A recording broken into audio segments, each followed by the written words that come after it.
নমস্কাৰ বন্ধুসকল সকলোকে মোৰ নতুন চেনেল টেকনিক্যাল গুৱাহাটীলৈ স্বাগতম জনাইছো। আজি আপোনালোকৰ কাৰণে লৈ আহিছো এটা টেকনিক্যাল ভিডিঅ'। এই ভিডিঅ'টোত আপোনালোকে গম পাব কিদৰে আপুনি আপোনাৰ ইনষ্টাগ্ৰাম প্ৰফাইল লিংক আপুনি আপোনাৰ বন্ধুসকলক ফৰৱাৰ্ড কৰিব পাৰিব। যেহেতু গম পাই ফেসবুক বা টুইটাৰ বা বেলেগ বেলেগ এপটোতে এটা অপশন থাকে আপোনাৰ প্ৰফাইলটো শ্বেয়াৰ কৰাৰ কাৰণে কপি কৰি। সো ইনষ্টাগ্ৰামত কিন্তু হেতু নাথাকে। তেতিয়াহ'লে আপুনি কেনেদৰে আপুনি ইনষ্টাগ্ৰামৰ প্ৰফাইলটো বেলেগক শ্বেয়াৰ কৰিব, সেই বিষয়ে মই আপোনাক এটা সহজ টেকনিক এই ভিডিঅ'টোত জনাব ওলাইছো। ভিডিঅ'টো বহুত জানিব লগা হ'ব। আশা কৰিছো আপোনালোকে ভিডিঅ'টো শেষলৈকে চাব। আৰু যিসকলে এতিয়ালৈকে মোৰ চেনেলটো সাবস্ক্ৰাইব কৰা নাই, সাবস্ক্ৰাইব কৰি বেল আইকনটো অন কৰি ৰাখিব।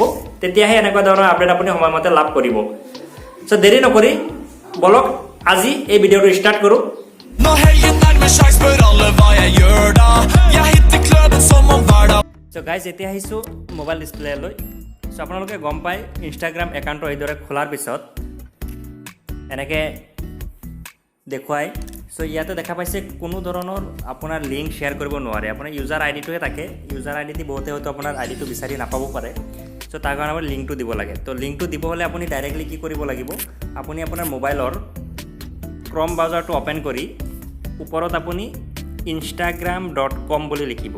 মোৰ অলৰেডি লিখা আছে, একেবাৰে 3 নম্বৰ অপশ্যন দেখা পাইছে। instagram.com ওপৰত লিখি দিলে instagram.com লিখি দিয়াৰ লগে লগে ইনষ্টাগ্ৰামৰ লগইন কৰাৰ কাৰণে অপশ্যন আহিব। মোৰতো অলৰেডি লগইন দেখুৱাই আছে, আপোনালোকে দেখা পাইছে, ইয়াতে দেখা পাইছে ওপৰত। সো আপোনালোকৰ একেবাৰে ওপৰত ইয়াতে দেখা পাইছে নহয়, 3টা ডটৰ তলত আপোনাৰ লগোটো আহি আছে মোৰ। সো লগো বা আপোনালোকৰ ফটো আহিব, যেহেতু মোৰ ইউটিউব চেনেল হয় আৰু ইউটিউব চেনেলৰ লগোটো ইয়াতে আহি আছে। তো ওপৰত এই লগোটোত আপোনালোকৰ ইয়াতে লগইন কৰাৰ পিছত এই প্ৰফাইলত আপোনালোকে ক্লিক কৰিব।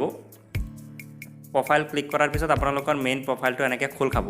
খোল খোৱাৰ পিছত যেনেকৈ আপোনাৰ প্ৰফাইলটো খোল খাই যোৱাৰ পিছতে আপুনি এইটো কেনেকৈ শ্বেয়াৰ কৰিব, আপুনি এই ওপৰত যিটো URL-টো আছে, এতিয়া বৰ্তমান যিটো লিংক আহিছে ওপৰত, তো তাতে আপুনি ক্লিক কৰিব।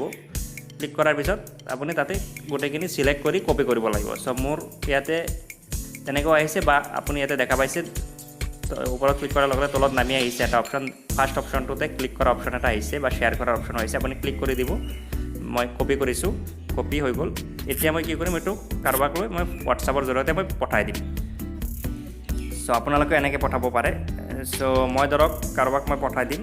সো দেখা পাইছে লিংকটো মই তলত দি দিছোঁ আৰু মই চেণ্ড কৰি দিছোঁ। সো এইদৰে আপোনালোকে ইনষ্টাগ্ৰাম লিংকটো অতি সহজতে আপুনি বেলেগক ফৰৱাৰ্ড কৰিব পাৰে। এতিয়া চাওক, যিজনে ৰিচিভ কৰিব তেওঁ যদি এতিয়া এই লিংকটোত ক্লিক কৰে, তেতিয়াহ'লে আপোনাৰ আইডিটো এনেকৈ খোল খাই যাব, আপোনাক তেনেকৈ তেওঁলোকে ফ'ল' কৰি দিব পাৰিব। সো এয়া আছিল সহজ টেকনিক। যদি আপোনাৰ ভিডিঅ'টো ভাল লাগিছে, ভিডিঅ'টোত এটা লাইক কৰি আপুনি ভিডিঅ'টো শ্বেয়াৰ নিশ্চয় কৰক, কিয়নো শ্বেয়াৰ কৰিলেহে বেলেগ মানুহে এই ভিডিঅ'টো পাব আৰু তেতিয়াহে সকলোৱে এই টেকনিকটো শিকিব পাৰিব। পুনৰ বেলেগ এদিন বেলেগ এটা টপিকত লগ পাম।